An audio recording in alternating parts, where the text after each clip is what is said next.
News when you want it with Bloomberg News Now. I'm Denise Pellegrini. Canadian Prime Minister Mark Carney in Ukraine today for the first time as Prime Minister, outlining details of nearly $2 billion in support for Ukraine, including funding for drones, ammunition, armored vehicles, and support for emergency medical care, shelter assistance, and cyber attack prevention. And also, Carney saying this weekend Canada stands with Ukraine. Canada's support for Ukraine is unwavering. And we are with you every step of the way in your fight to defend your sovereignty and to realize your dreams for your country. Carney in a video there posted on X. Ukrainian President Vladimir Zelensky, meantime, says all the developments to set up security guarantees for a post-war Ukraine will be ready in the coming days. Of course, there is no peace deal with Russia.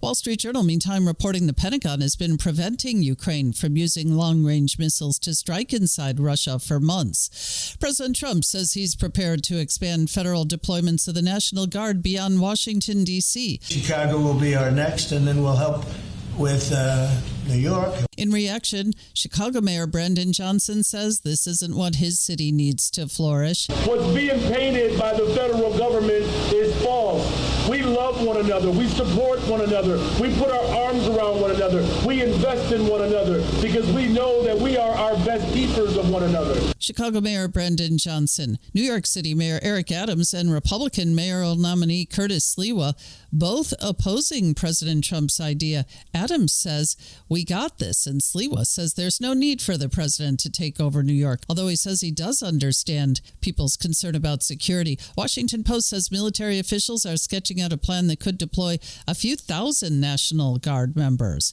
and the use of active duty forces is also being discussed. The FBI searching former National Security Advisor John Bolton's house in Bethesda Friday morning, and sources tell us that was related in part to a classified documents investigation.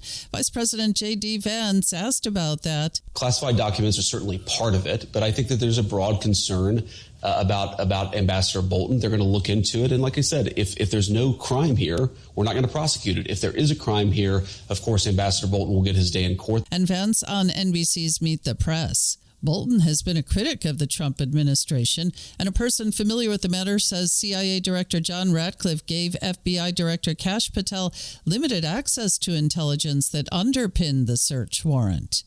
And liftoff. Go Falcon, go Dragon. SpaceX launching its third flight for its Dragon spacecraft early today for a resupply mission to the International Space Station from Cape Canaveral. The craft will travel for more than 24 hours to the ISS, where it's expected to autonomously dock tomorrow. Busy week ahead for Fed speakers after all the fireworks with Fed Chair Jay Powell's seemingly dovish comments about inflation triggering a major rally for Wall Street Friday with the Dow at a record high. Whole parade of Fed officials speaking this coming week. More on that from Bloomberg's Charlie Pellett. Monday, it's New York Fed President John Williams and Dallas Fed President Lori Logan. They'll be speaking at the Bank of Mexico Centennial Conference. Tuesday, Richmond Fed President Tom Barkin will be speaking at the Montgomery County Chamber of Commerce in Blacksburg, Virginia. And then Thursday, Fed Governor Christopher Waller speaks on monetary policy and inflation at an event hosted by the Economic Club of Miami. In New York, Charlie Pellett, Bloomberg Radio. Thank you, Charlie.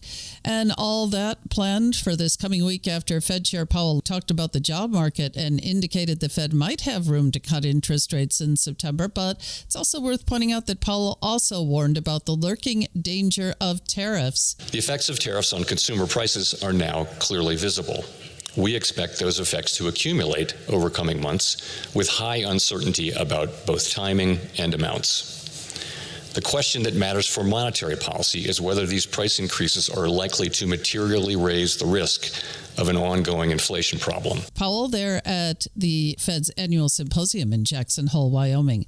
We'll be getting a report on the Fed's preferred inflation gauge, core PCE deflator, Friday. Bloomberg Economics reports some of the hottest inflation numbers since February, saying if economic activity is gaining steam, firms may be able to pass through more tariff costs to consumers. And that, according to Bloomberg Economics, raises the risk the Fed won't cut interest rates. And Bloomberg Economics also says it believes that Powell's deft ambiguity masked an underlying hawkish signal Nvidia also in focus this coming week. The chipmaker and AI tech darling reports quarterly results Wednesday. New York Times says CEO Jensen Huang plans to ask the Trump administration's permission to sell a more powerful chip to Chinese companies.